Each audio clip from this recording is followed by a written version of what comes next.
Welcome. Thank you for joining us for today's webinar, Unleashing Possibility in Higher Education. I am Rachel Combs and I will be serving as moderator today. I want to welcome everyone to our fifth webinar of the Kentucky Inclusive Higher Education webinar series that will be offered throughout the 2019-2020 academic year. This series is aimed at increasing knowledge of universal design, disability, and higher education, and is a collaboration of the Kentucky Works Post-Secondary Work Team, Higher Education Recruitment Consortium, the Human Development Institute, and the Commonwealth Council on Developmental Disabilities. We will be using live captioning today. It is intended to help improve the accessibility of this webinar for everyone. The video recording will be made available online to those who registered. We will be sending that link out shortly after the webinar. At the end of the webinar, please take a moment to complete the evaluation for today's session. Your feedback will help us plan for future webinars. That evaluation link is listed in the chat box, and I will share that at the end of today's webinar as well. Now, I am pleased to introduce our presenters today. Kathy Shepard-Jones is the Executive Director of the Human Development Institute at the University of Kentucky. She oversees projects and initiatives in the areas of employment, systems change, higher education, and universal design. She teaches courses at UK around supported employment, transition, independent living, and helped to launch the University Certificate in Universal Design with the College of Design, a first for a Research One university. She holds a doctorate in educational psychology and is a certified rehabilitation counselor. Our second speaker is Barry Whaley. Sorry about that, Barry. Barry is the director of the Southeast ADA Center, a project of the Burton Blatt Institute, Syracuse University College of Law. Previously, he was project director of the Supported Higher Education Project at the University of Kentucky Human Development Institute. Barry was a consultant for Atlas Research, providing technical assistance and training for the Homeless Veterans Supported Employment Project. For many years, he was executive director of Community Employment Incorporated, a supported employment provider. Barry has worked for the Kentucky Office of Vocational Rehabilitation. He began his career with the New Neighbors Deinstitutionalization Project, liberating people in state institutions to return to their home communities. Barry is an alumna of Indiana University and holds a Master of Science in Mediation, Arbitration, and Conflict Management. And our third speaker for today is Johnny Collette. Johnny is a Planning and Policy Administrator at the University of Kentucky's Human Development Institute. Prior to joining HDI, Collette served as Assistant U.S. Education Secretary for the Office of Special Education and Rehabilitative Services in Washington, D.C. Prior to that, Collette served as Program Director for Special Education Outcomes at the Council of Chief State School Officers in Washington, D.C. Collette has also previously served as a Division Director and State Special Education Director at the Kentucky Department of Education and as a high school special education teacher. Kathy, Barry, and Johnny, we're so glad to have you lead this conversation today. So now I'll turn it over to you.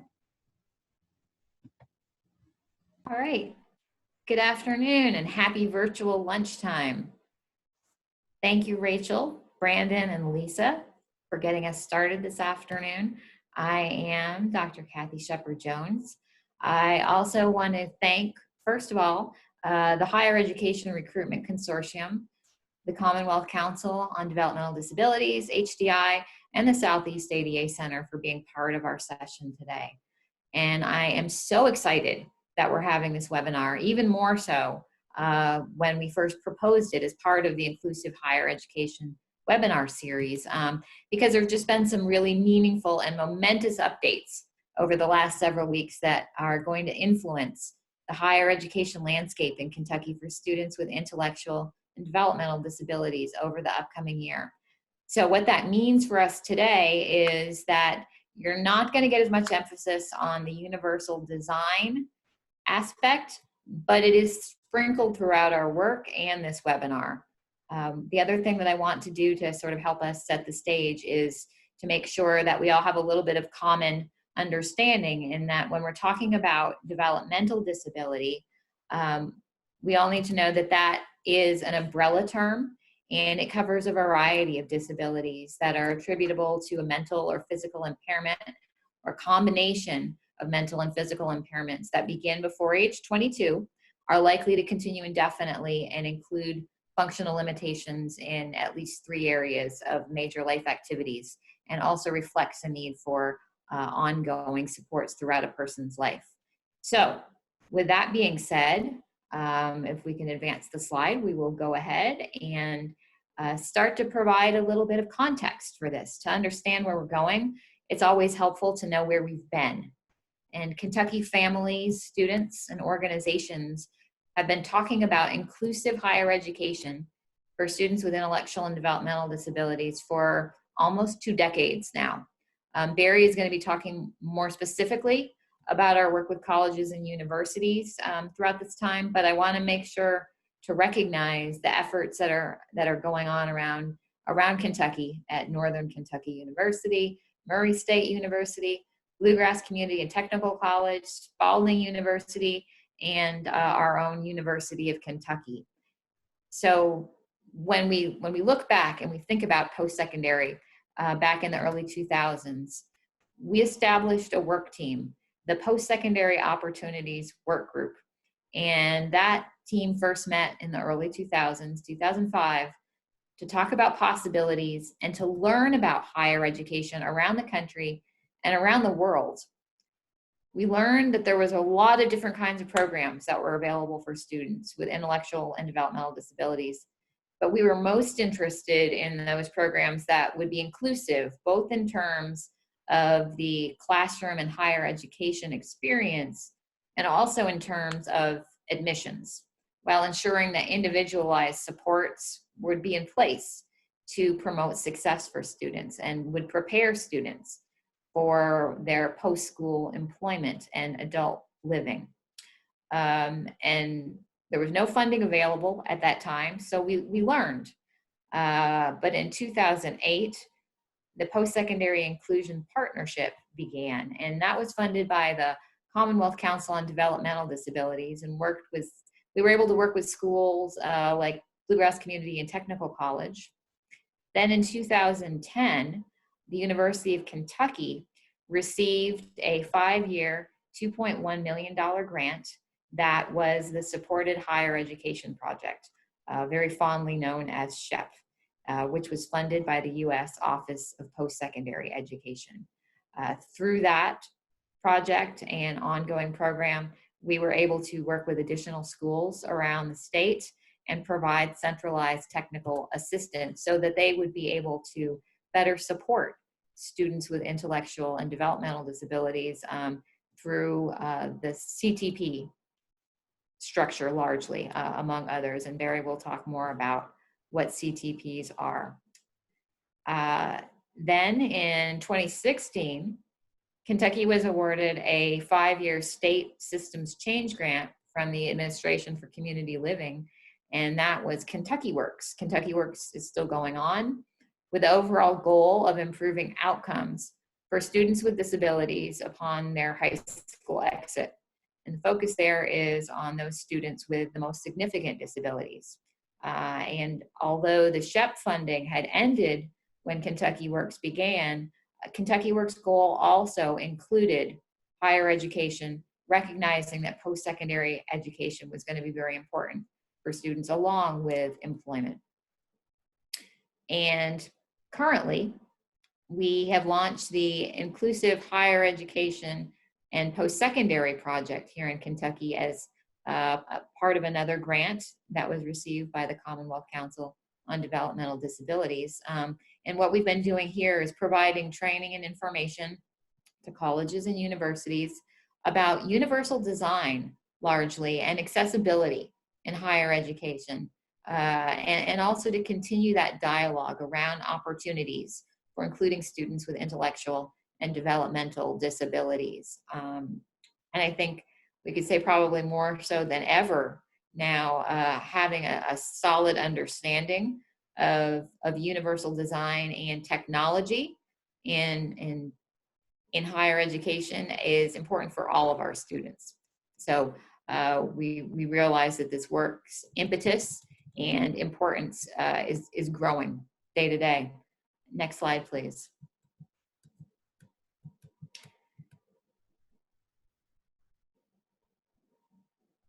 And so there are many reasons why higher education is important for all students. We know that being a college student opens the doors to employment, to opportunity, and to economic self-sufficiency. This is true for all students. We also know that this door has not traditionally been open for students with disabilities to the same extent. The data here represents Kentucky data, and most recent data tell us, as part of the Kentucky Post-School Outcomes Center, that 17% of students with disabilities were enrolled at a college or university upon their exit from Kentucky high schools. If we further drill down on this data, then we find that only 7% of students who could be considered to have an intellectual or a developmental disability has gone on to college or university. Adding to this picture is qualitative data around regional community conversations that took place in Central Kentucky, in Eastern and in Western Kentucky, looking at what are some of the most significant barriers for students in going on to higher education. And I think what we found probably isn't all that surprising, right? The barriers are around the lack of funding, the lack of availability of programming, and just a lack of knowledge really at all levels. And that goes for professionals in education, be it higher education or at the secondary school level. It's also knowledge and awareness of families and of students themselves of what the possibilities are after exiting high school. So now I want to turn it over to Barry Whaley, and he's going to provide more of the national context, the federal response to this need, and explain comprehensive transition and post-secondary programs to us. Barry? I'll do my best. Thanks, Kathy. Next slide, please. So I want to begin giving you kind of a 30,000-foot view of what's been going on across the country in regard to inclusive higher education, then spend some time talking about comprehensive transition programs, along with the work we've done over the last several years in Kentucky.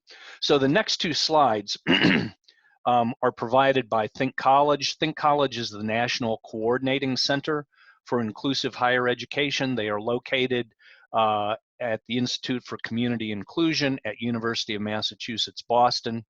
And their role is to provide resources and training for advancing inclusive higher education. And so go ahead on to the next slide, if you would, please. Thank you. So prior to 2008, there were only a handful of post-secondary opportunities for students with intellectual disabilities.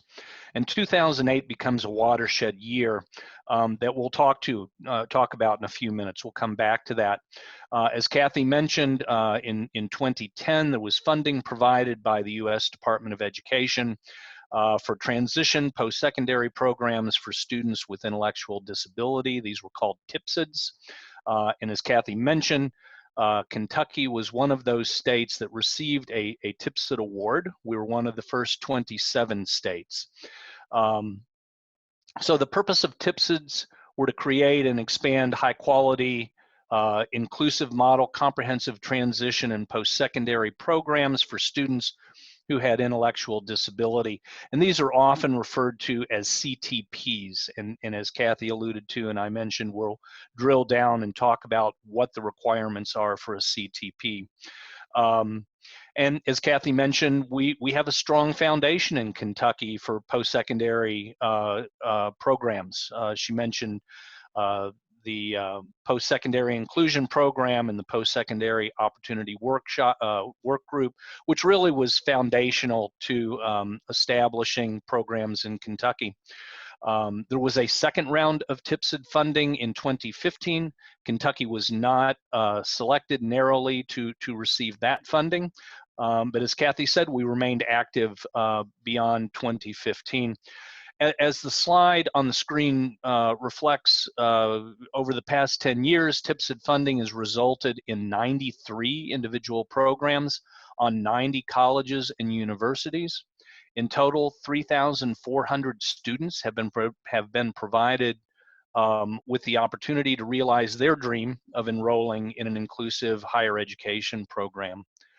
The red stars on this map are the original 27 TIPSID funded programs, and then there are blue stars that represent the second cohort of funding, and then each gray dot represents the number of programs, inclusive programs operating in each state.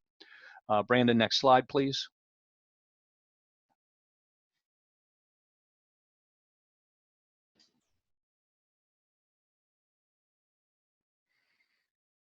There we go. In total, as of 2019, as this map reflects, there were 265 programs. So in 10, 12 years, essentially we went from less than 10 to, in 2019, we have 265 programs that offer some sort of opportunity, post-secondary opportunity for students with disabilities. That includes comprehensive transition programs, as well as other programming for students. So next slide, please. I want to spend some time talking about the elements of CTPs, what they are, how they operate, how they're established. So comprehensive transition and post-secondary programs, typically shortened to comprehensive transition programs, are programs that offer a post-secondary opportunity for students with intellectual disability. And you might recall a few minutes ago I mentioned 2008 as being a significant year because in 2008 the Higher Education Opportunity Act was signed into law, and the HEOA allowed access to financial aid for students with intellectual disabilities who were attending college programs and who met the requirement of a CTP to have access to federal financial aid. The Higher Education Opportunity Act required that students in inclusive higher ed programs that programming be both socially and academically integrated into the college environment. So the U.S. Department of Education was not interested in segregated programming on college campuses. They were interested in integrating students with intellectual disabilities into the typical campus community. CTPs are offered by either a college or a vocational or career school, and they have to be approved by the U.S. Department of Education. You don't magically become a CTP. There is an application process that you go through that allows designation as a comprehensive transition program. CTPs allow students with intellectual disabilities who are interested in furthering their academic experience, their career, learning independent living skills in order to get ready for gainful employment. So at the end of the day, CTP programs, these college programs, are designed for people to find work and to find better employment that they might typically have using traditional VR services. Students enrolled in a CTP don't necessarily have to have a high school diploma. They may have an alternative diploma or an alternate diploma, or they might not have a diploma at all. That is not a requirement for enrolling in a comprehensive transition program. Typically, admission to a CTP, if I were a student with a disability, I wouldn't follow the traditional admissions process. Typically, there is an alternate admissions process for these students that allow them to enter the program. So that's one difference. it's important that CTPs have a structured course of study. In Kentucky, we developed courses of study that included a number of core classes that we expected those students to take, but additionally, those are foundational courses. But then we also had the opportunity for students to explore their own interests through a number of electives, and so that included early child care. We had one guy who was really interested in paleontology, so we developed a program of study around his interests. So there is a structure to the course of study in CTPs. Additionally, there has to be academic advising that goes along with establishing the course of study for each student. And then under the federal rules, students in CTPs have to spend half their time in classes with non-disabled students. That's what it called for in the Higher Education Opportunity Act. So those students are auditing classes, they're enrolling in non-credit classes with non-disabled people, but the federal guidelines only called for students to spend 50% of their time in integrated environments. And in Kentucky, as we develop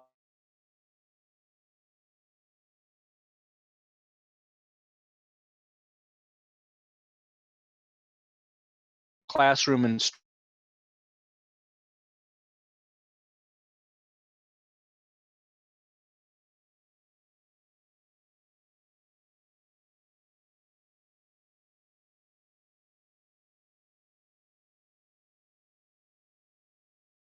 internship or work-based learning, and that training led to a number of work internships, and those were, again, along with people who did not identify as having a disability. Students completing a CTP course of study would leave the program with a credential, or in some cases, a certificate. Some of the conversation recently at the national level has been leaning toward the integration of a certificate from an institution of higher education. But it's important to remember that students who are enrolled in a CTP generally don't earn a college degree. They're not earning a degree in this program. Although I will tell you, we had a couple of exceptions while SHEP operated that I'll discuss in a moment. So because these programs are approved by the U.S. Department of Education, as I mentioned, these students in CTP programs are eligible for federal financial aid. So that would include Pell Grant, federal supplemental education opportunity grants, as well as work-study program funds. Students currently do not have the opportunity in CTP to have student loans. But again, at the national level, there has been some discussion about allowing student loans for students enrolled in CTP programs. So in Kentucky, the SHEP program, Supported Higher Education Program, also advanced legislation that would allow those students who were enrolled in CTP to have access to KEYS money, the Kentucky Educational Excellence Scholarship Fund. There was original legislation approved and signed into law, then a second legislation. So currently, students who are enrolled at least 6 hours, 6 course hours, can receive $500 per semester for participation in a CTP from KEYS. For those students who are enrolled at less than 6 hours, those students can receive $250 per semester. And this money is available for 8 academic terms.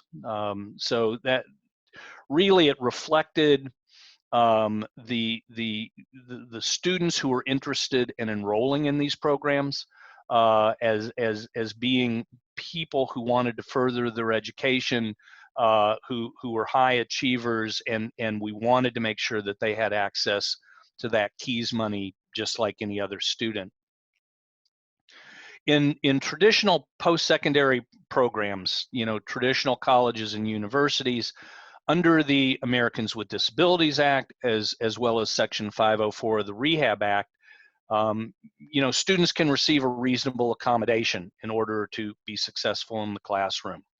But the ADA is and Section 504 is clear that you can't modify the curriculum. That would be a fundamental alteration.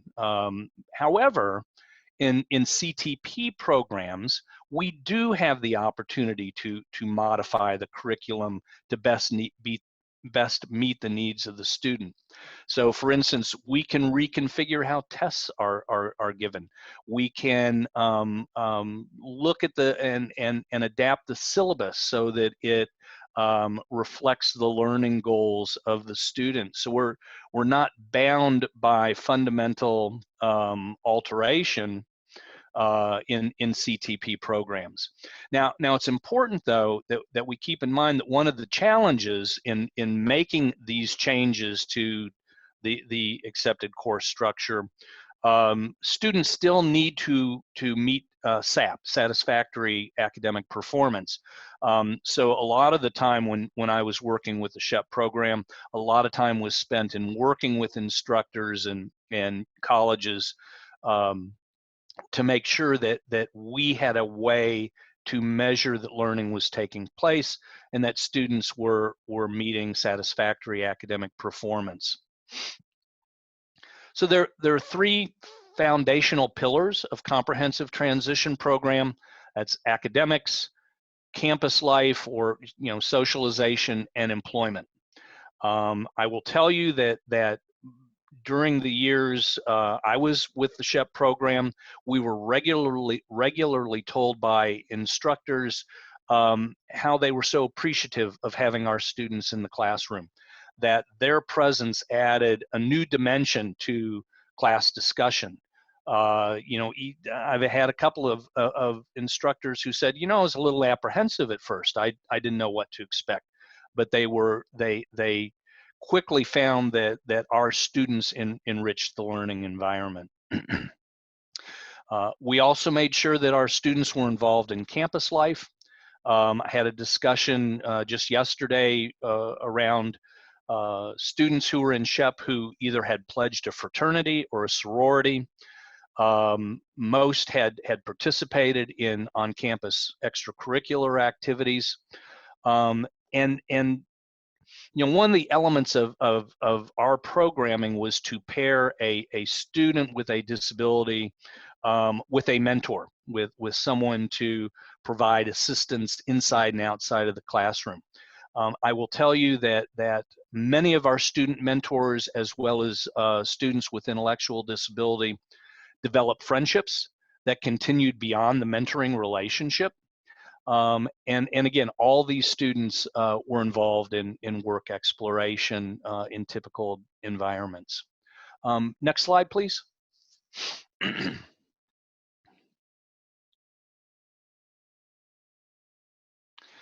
At one time, there were 4 CTPs that were operational in the state.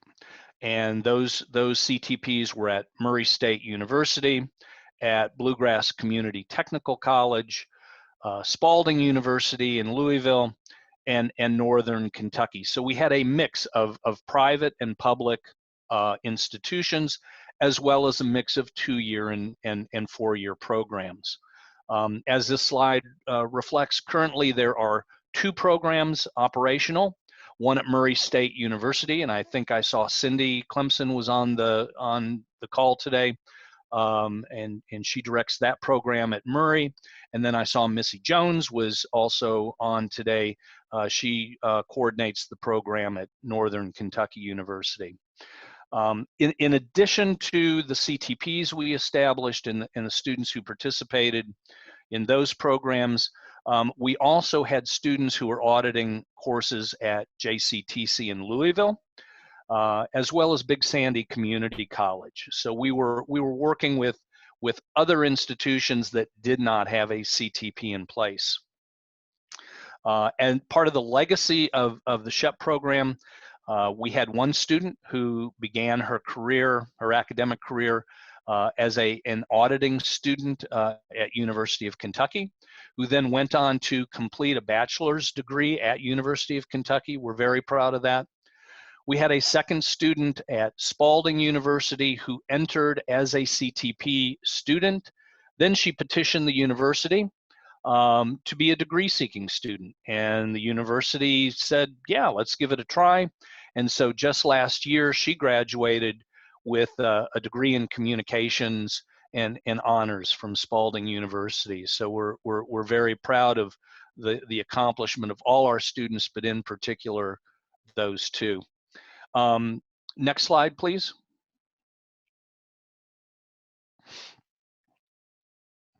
So I apologize for this totally busy slide, but what it is meant to reflect is that Kentucky is represented on a group called the Southeast Post-Secondary Education Alliance. SEPSIA is a group of 10 states that promote the development of inclusive higher education programming through research, professional development, and public policy.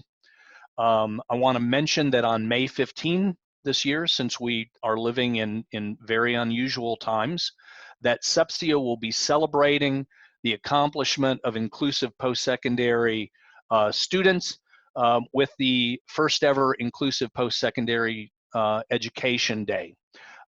You can look on social media and find information about it. The hashtag is hashtag IPSE Day 2020. Additionally, SEPSIA sponsors an annual capacity building institute. Originally scheduled for May this year, obviously that will not happen, but it will now become a virtual event that will be held in July. So you might want to look for information there. We could have a very strong turnout from Kentucky at that event since it's gone virtual, and so please look for that.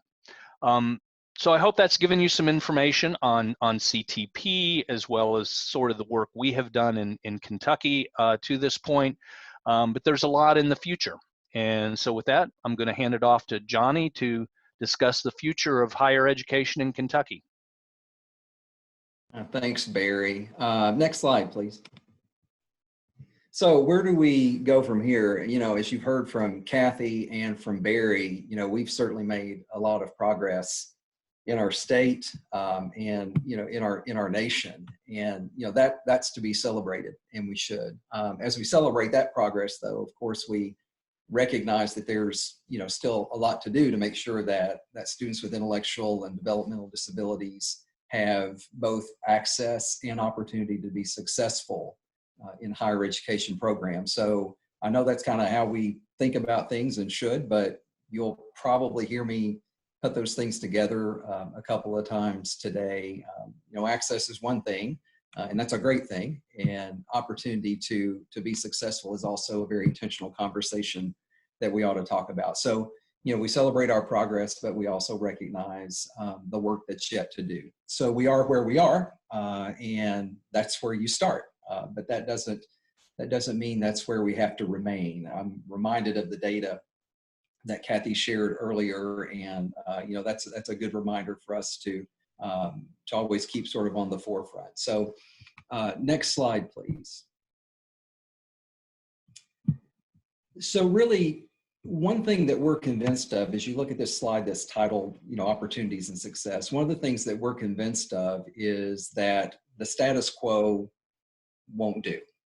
So as we think about this effort and building on the success of the past, you know, this is not merely about maintaining current levels of opportunity and success for students with intellectual and developmental disabilities, but it's focused on increasing them. So as you'll see on this slide, our efforts together, and we're, you know, thinking about all of us as critical partners and others who may not have been able to join the call today, but our efforts together will certainly focus on increasing opportunities for students with intellectual disabilities and developmental disabilities to enroll and be successful in higher ed programs after they leave high school. But we will also focus on those opportunities for students while they're still in high school. So we will work together to increase our focus on dual enrollment.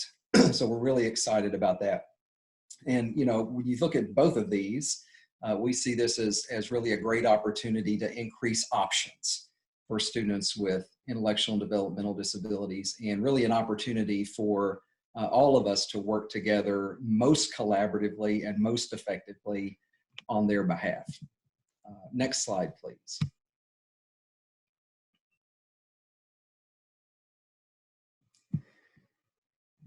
So during this session of the General Assembly, as you may or may not know, but this past legislative session provided the Human Development Institute at UK and our state a great opportunity to, you know, what I would call sort of reinvigorate and refocus efforts in this space. We're really grateful to the legislature for appropriating these funds that you see there on the slide in the state and executive budget for this session.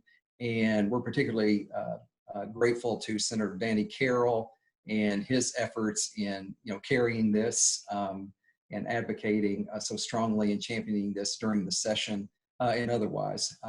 We're especially grateful to the University of Kentucky for including this work among our critical priorities as an institution. So, you know, this really gives us an incredible opportunity, again, to build on the success of the past and then, you know, reach toward, you know, brighter futures, if you will, in terms of outcomes for individuals with intellectual and developmental disabilities. Next slide, please. So this, you know, we're well positioned for this. You've heard the history in Kentucky from Kathy, and you've heard sort of that landscape at the state and national level from Barry. So, and we're really grateful at HDI to have been able to work in this space for you know, quite a while. And you know, these sort of efforts in the General Assembly this year and other things, I think, have positioned us well and allowed us to establish you know, a statewide technical assistance center at HDI to serve institutions of higher education and other partners across our state in this critical work. But if I could, back to our commitment for just a minute, our commitment that we talked about on a previous slide to increase opportunities and success. You know, we're not just focused on maintaining the status quo. Again, as we've seen from the data and as we know for many other reasons, the status quo won't do, and the students we serve across our great Commonwealth deserve more than that. So while we are honored to be positioned to provide direct support to current CTPs that Barry talked about a few moments ago, and we're really eager to partner with them in doing that work, we will also seek to support other institutions of higher education who may be interested in establishing programs. Next slide, please.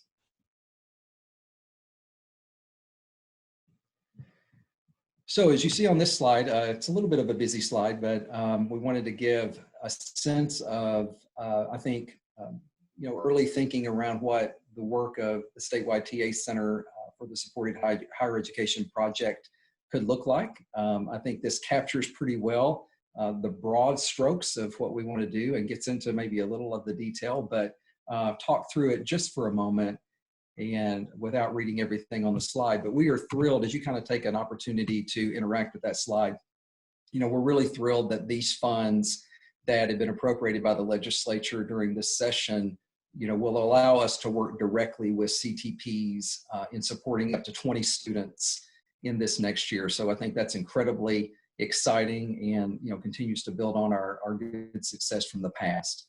We'll be able to and look forward to providing customized technical assistance to current CTPs. And as I mentioned before, support other IHEs who are interested in establishing programs. So kind of the way we think about that is, you know, what you need when you need it, right?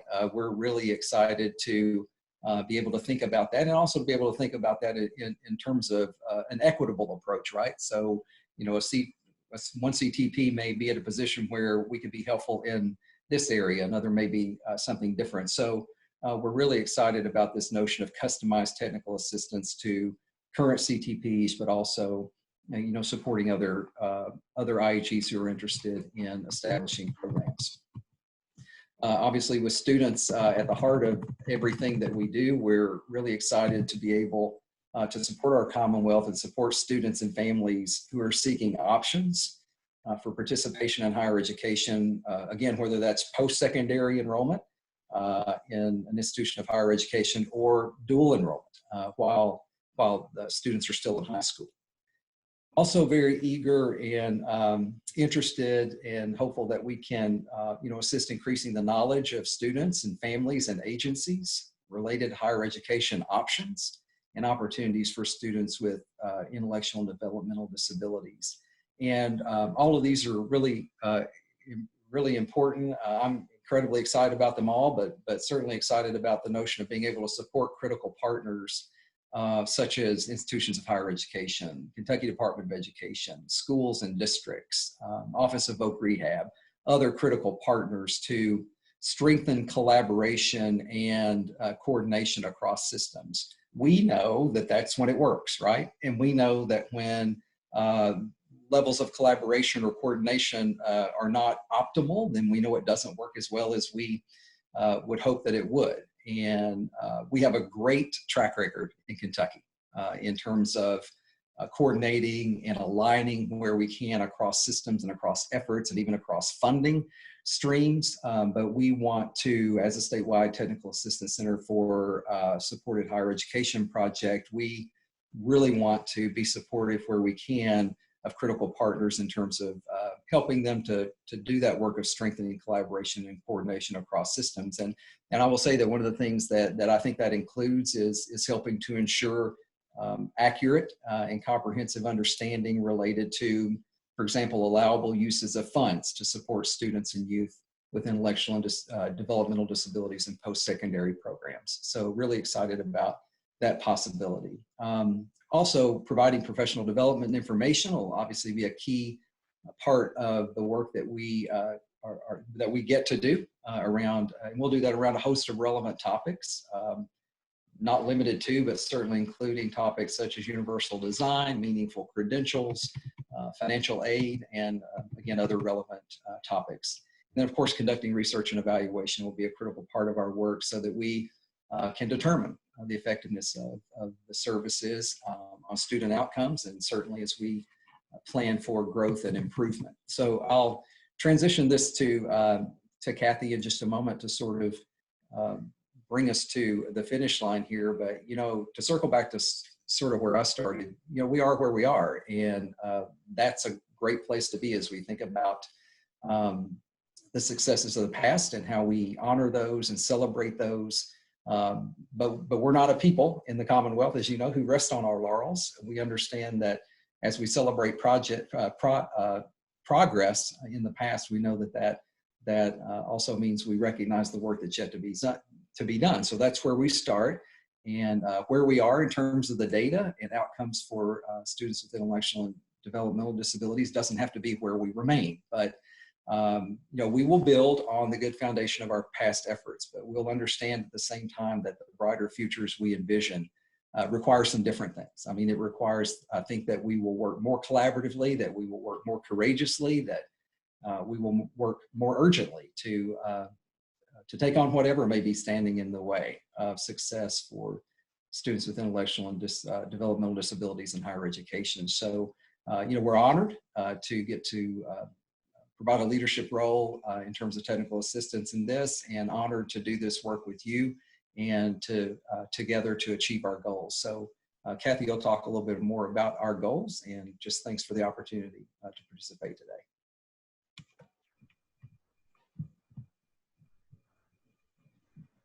All right, thanks, Johnny. And I think you and Barry have both done a great job in helping us to set the stage in an effort to move forward here. I think, just real quickly, I will reiterate our goals are to, in fact, make sure that we are increasing statewide capacity, not only to sustain the current great efforts that are going on, but to expand on those to better serve all students across the Commonwealth, knowing that higher education is not a one-size-fits-all opportunity. And by doing this, we are helping to support and grow a more inclusive workforce that further advances Kentucky's economic development.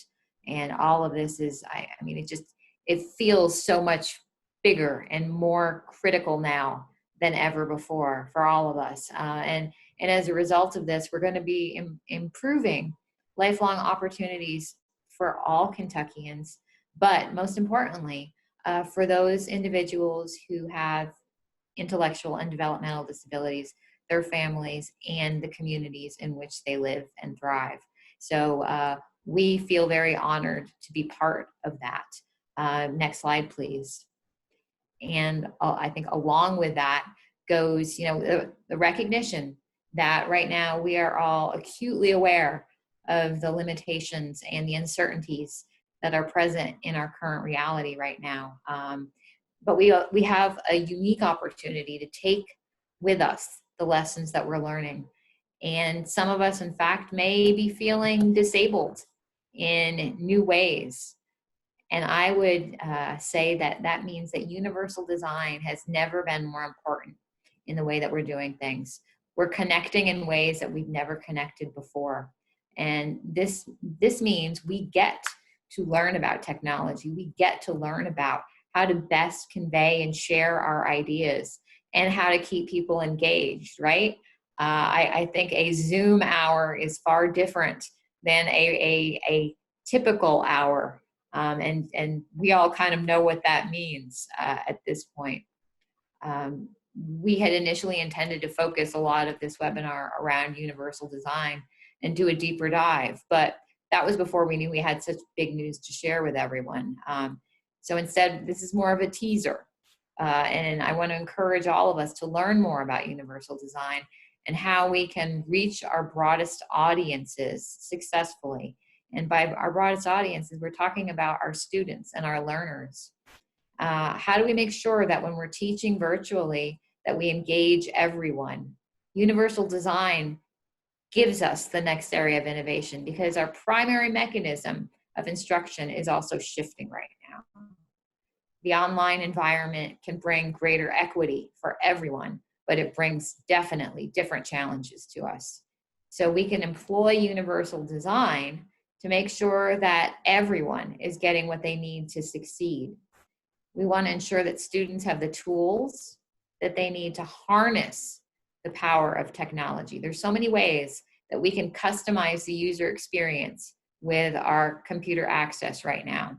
The way that we input information, for example, I'm realizing that I have short arms.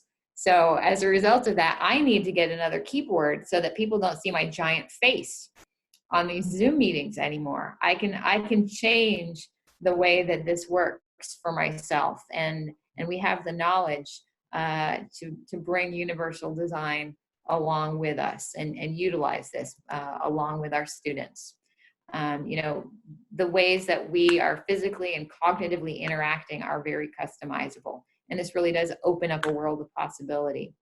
And in addition, Barry talked about, the particulars of TPSIDs, and HDI will pursue TPSID funding if and when that option becomes available again as well, in order to further amplify the work that we're setting out to do. Next slide, please. We do, we have strengths that we bring to the work. Johnny talked about our commitment, and we have the confidence because of the strengths that we bring. So as we're moving into a new academic year, we're confident because we know the landscape. Barry provided a great snapshot of some of Shep's work, and in a sense, that means, this is not our first rodeo. We're bringing content knowledge around universal design, the power that it holds for all students, because when we use these practices, we're going to reach more students. More learners are going to have different ways to be able to interact and show mastery of content. We've highlighted this in other webinars this year that we've focused on UD and accessibility. And if you want more content on these topics, let us know when you're completing the evaluation. Other strengths that we're bringing include knowing how to support partnerships across systems. We really want to listen, to learn, and to offer knowledge to higher education, to our secondary education partners, to workforce development, to adult service systems, to transportation, to healthcare. We know that all of these systems work together in the lives of Kentuckians, and the balance can be really delicate for Kentuckians who happen to have disabilities, who are navigating from one system to another. We also have some established resources that are going to serve us well, including a service fee memorandum with the Office of Vocational Rehabilitation that we can put into place with colleges and universities and OVR to provide some additional supports for students who are also vocational rehabilitation consumers. The KEYS program was mentioned previously, and if I'm recalling correctly, I believe that was unanimously passed by the Kentucky legislature. And that is also just another important tool and another important piece of this puzzle that we're trying to put together. The last strength that I want to mention this afternoon is the fact that I feel like we really know who we are and what our role is. We know what our values are around inclusion and quality participation in higher education and what that brings for all students. We know it because we've seen it. We know it because we've done it. And we know it because we want to continue to improve and make experiences better for all the students that we're working with. Next slide, please. And really, just to encapsulate that, I want to provide a little illustration. And this is some statements that highlight and guide the work that we're doing. And these words were shared as part of a presentation a few years ago by our colleagues, Dr. Missy Jones at Northern Kentucky University and Molly Boyle from Think College. And I just want to read this to you. We recognize that inclusion is a human right. It involves belonging to a community, having access to equal opportunities, being free to choose one's own life path, being actively engaged with and alongside others, and being valued for what one brings to the interaction.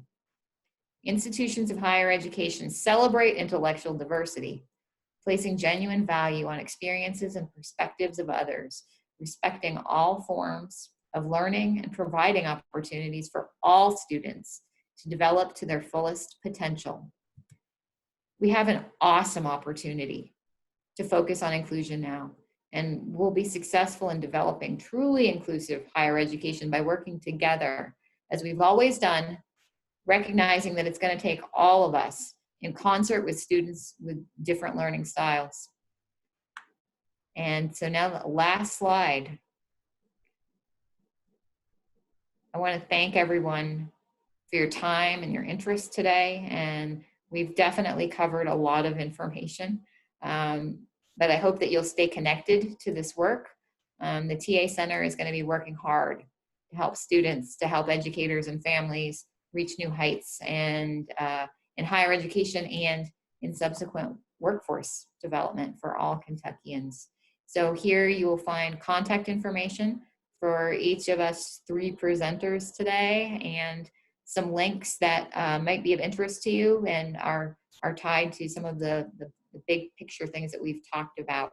I also would like to invite everyone to, if you're on Facebook, to like our Inclusive Higher Education Kentucky page on Facebook. Just type in the search, Inclusive Higher Education Kentucky. It will appear for you. You can like it. We're constantly updating that. I know that Rachel in the chat also shared a link to the post-secondary page on Kentucky Works, which is where we house additional resources and where a link will be posted for today's webinar. And I believe everyone who is here this afternoon or who registered will also receive that link as well. So you will have access to all of these materials. And in closing, I just want to thank my co-presenters this afternoon, Barry Whaley and Johnny Collette. We appreciate all of your time, and we're thankful that you chose to spend your virtual lunch hour with us today.